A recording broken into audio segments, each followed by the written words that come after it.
আমাদের ছাত্রদের ইয়াদ না হওয়ার বিষয়টা আমি খেয়াল করে দেখছি যে আসলে ছোট ছোট বাচ্চারা কিভাবে মুখস্থ করবে এই বিষয়টা অনেকেই জানে না।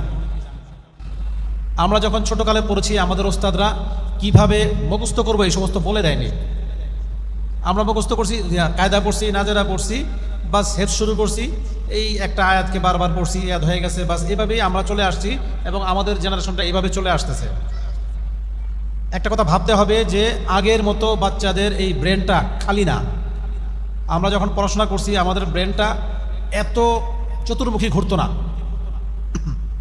এই মেমোরি কার্ডের মধ্যে অনেক কিছু ঢুকতো না। এখন দেখেন,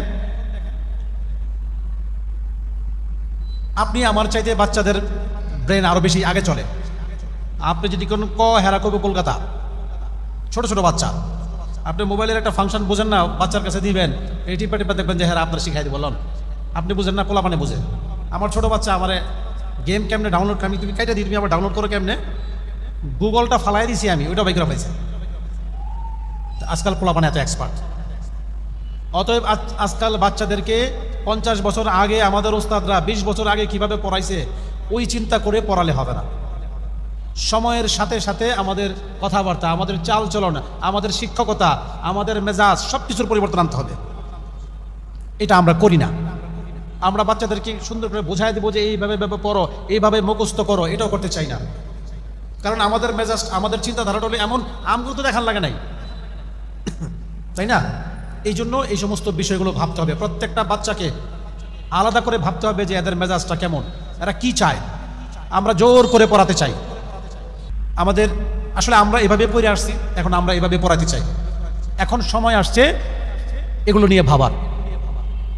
বাচ্চাদেরকে আমরা কিভাবে পড়াবো, আমার 15টা ছাত্র কার মেজাজ কেমন এটা আমার চাইতে ভালো অন্য কেউ বোঝে না, মোহতামিমও জানে না। আমার গ্রুপের 15টা ছেলের মেজাজ কি, কার তবিয়ত কোন দিকে ঘুরতেছে, এটা আমার চাইতে প্রিন্সিপাল ভালো বোঝে না, ঠিক কিনা? এখন এক হুজুর এসে বলে গেলো এভাবে পড়াইতে হবে, আমি এটার সাথে একমত না। আমি মনে করি আমার ছাত্রদেরকে কিভাবে পড়ানো উচিত, কার মেজাজ কেমন, কার রাগ বেশি, কে একটা থাপ্পড় নিতে পারে, কে একটা ধমক নিতে পারে না, এগুলি আমাকে বুঝতে হবে। অনেক ছেলে পেলে আছে একটা ধমক দিবেন এর পড়াশোনা বন্ধ হয়ে যাবে, পড়তামই না। আর একটা ছেলেরা 10টা বাড়ি দিলেও কোনো বিষয় না, তাই না?